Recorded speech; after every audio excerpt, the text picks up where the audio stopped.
yesterday, which was also my birthday. I know y'all like, bro, stop talking about your birthday. But anyhow, if you've been watching my videos, the last 4 videos, you're probably tired of me talking about my birthday. But thank y'all anyway. The point of this video is a follow-up to what we were watching yesterday when we found out that Hollywood elites are pretty terrified of Donald Trump getting in office. Now we're gonna watch the 2016 ad that they tried to put out claiming that Donald Trump was a threat to our democracy. And it's not even a democracy, it's a constitutional republic. Y'all don't even know what the constitutional republic is. Trump supporters, listen, man, a democracy is people who decide your rights, which essentially is no right.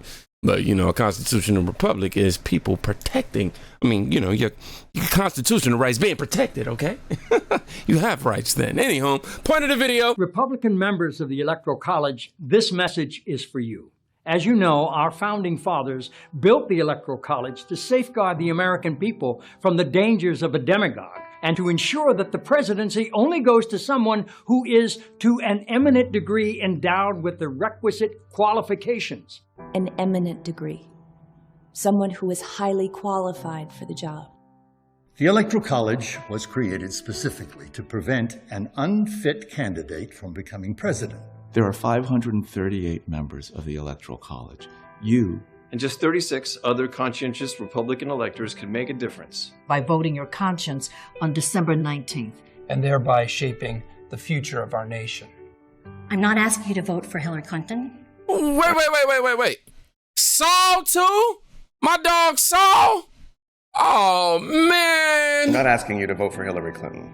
I'm not asking you to vote for Hillary Clinton. Yes, you are. As you know, the Constitution gives electors the right to vote for any eligible person. Any eligible person, no matter which party they belong to. But it should certainly be someone you consider especially competent. Especially competent to serve as President of the United States of America.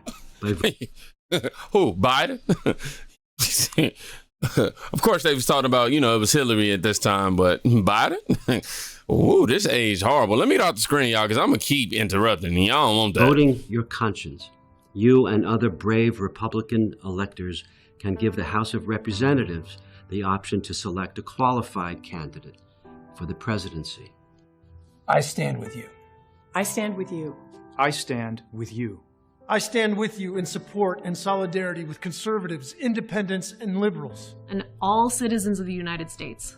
The American people trust that your voice speaks for us all. And that you will make yourself heard through the constitutional responsibility granted to you by Alexander Hamilton himself. What is evident is that Donald Trump lacks more than the qualifications to be president. He lacks the necessary stability. And clearly the respect for the Constitution of our great nation. You have position, the authority, and the opportunity to go down in the books as an American hero. Who changed the course of history. And you have my respect. You have my respect. You have my respect. For your patriotism. Oh my God, shut up. Now, just for clarification, this is when Hollywood was begging the Electoral College to overturn the election in 2016. They were begging, but it's cool when they do it. It's a problem when Trump do it. And you see them trying to call him incompetent and all this other stuff. It's crazy, man. It's crazy. Now, at this time, I was, a part of the TDS Trump train as well. That's why around this era, I was not a Trump fan at all. Elon Musk even responded to this with an exclamation mark, by the way, for anybody who cares. But yeah, they were afraid that Donald Trump was gonna do what he's doing now, which is, preparing to do the second time around, I guess, now that all the rhinos and all of the real demagogues, the Democrats, have been exposed come November this year. You know what I'm saying? Your boy say you got some plans, But anyhow, those plans is what's terrifying Hollywood. If you ain't got nothing to hide, if you ain't got nothing, you don't want nobody to see no information that you don't need to be getting at, you wouldn't be over there on the defense about all of this. You'll be, hey man, it is what it is. But you're making great effort out of nowhere. Like, these are people out of nowhere, people you don't ever hear in an interview, out of nowhere, to come for Donald Trump. I found this 14-minute clip. We're not gonna play all of it. We'll play about half of it, maybe even 10 minutes of it. We don't know. We'll play a good little portion of it just to show you how many celebrities are against Trump. And it makes me wonder, why, Island? Look at what the Republicans are doing to you. Look what Donald Trump's doing to you. Donald Trump said. Now, I'm sure we've all seen what TDS, Trump Derangement Syndrome, is, whether it be from a family member, colleague, a friend, someone who just can't stand Donald Trump. But nobody explains it better than this genius comedian. Check it out. What is going on? Right? Like, it's past if you're divided politically. Even, you have to admit, even if you're like, I don't care as long as it's not you know who.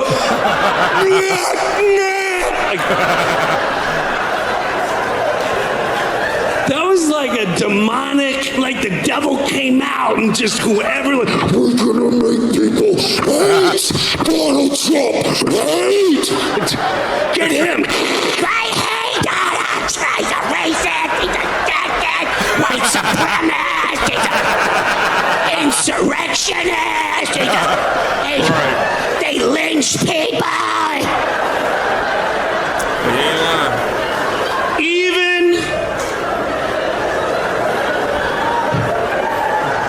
And I'm gonna blame you because I saw the news channels. I saw them saying, he's racist, he's sexist.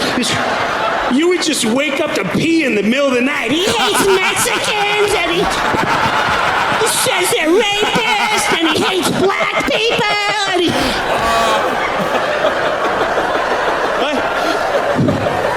They had, remember the Women's March? We're gonna march!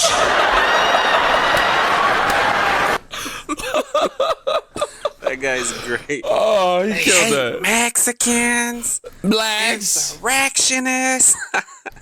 Oh my god. Oh man. That guy cracks me up. But yeah, let's get into it. 10 celebrities with Trump Derangement Syndrome.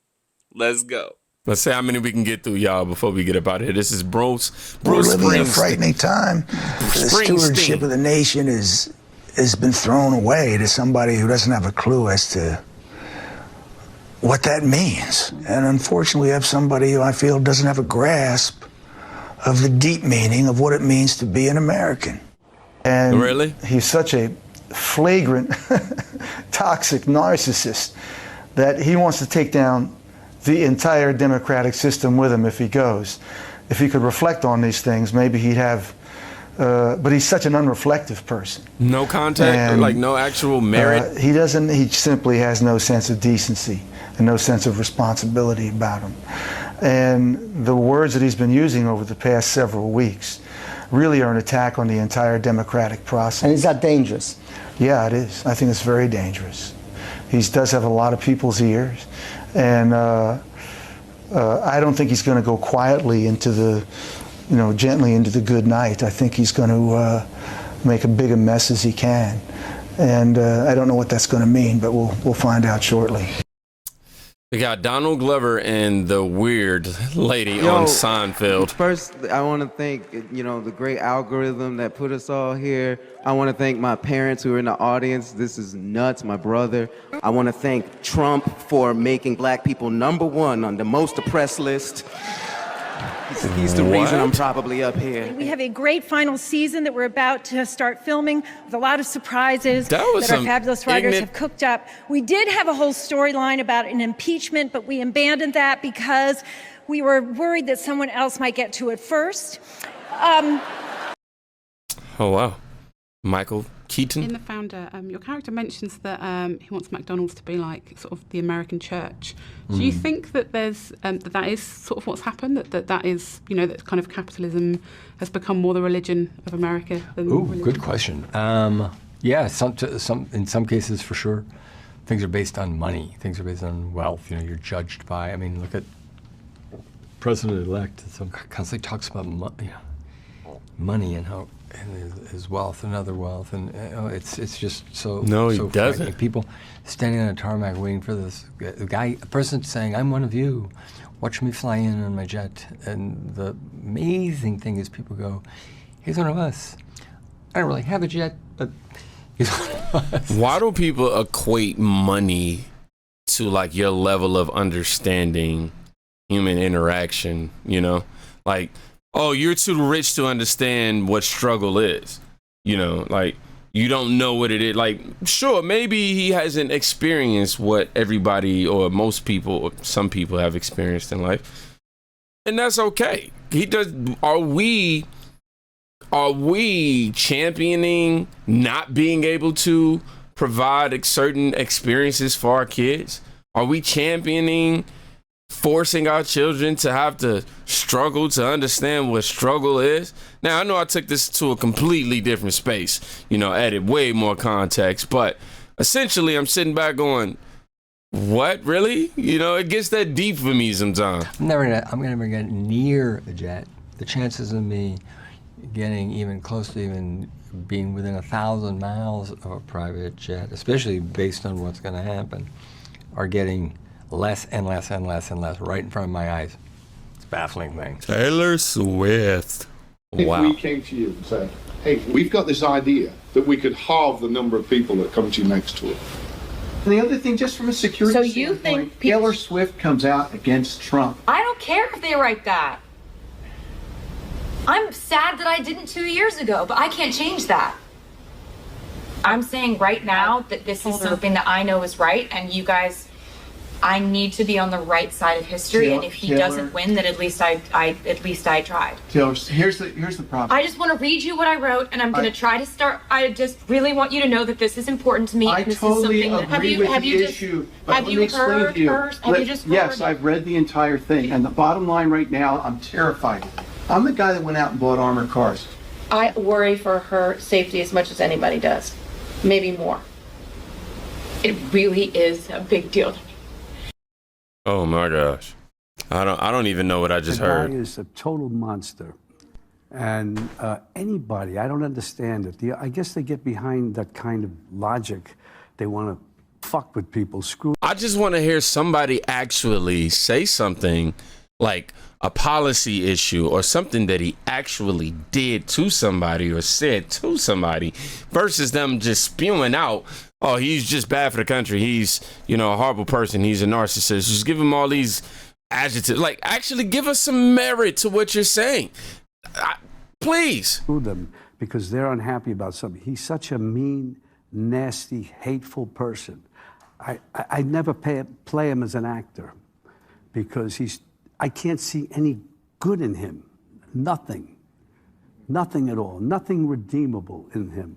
Wow. I can rattle off a lot. And whoever the people are who want to vote for him, and they look like intelligent people around there. For some reason, it can't be. It cannot be. If he wins the election, you won't be on the show anymore. He'll come looking for me. There'll be things that happen that none of us can imagine. That's what happens in that kind of a dictatorship, which is what he says. Let's believe him. Take him at his word. James L. Brooks, I don't know how long I can take this. If he becomes President Trump, do the jokes ease up on The Simpsons, or is... Actually, that's sort of a great question that I can't be glib about because I'm still shaking from the results. So that's a good question. Which actually brings me to, how do you feel about it? What was your reaction last night as it was unfolding? I think, shocked, scared stiff, worried about the country. Yeah. What's your biggest concern now? My biggest concern is that he meant what he said while he was running. That's my biggest concern. Madonna. Yeah, we are. Thank you, Amy. I'm just gonna head on over here. Yes, I'm angry. Yes, I am outraged. Yes, I have thought an awful lot about blowing up the White House. Whoa. Hey, YouTube, I just want y'all to know real quick, this is a speech that happened years ago. She was metaphorically saying that nobody's making a threat to nobody right now, you know. And I feel like scum right now because I'm taking up for this scum right now. Like, it's really easy for us to fall into the trap of hating on Donald Trump and, being, caught in the web of despair. But I think we need to just figure out, figure out what we're going to do that's going to make it work, that's going to help us rise up like phoenixes from the ashes. We're going to have to do that. This is the time. This is the moment.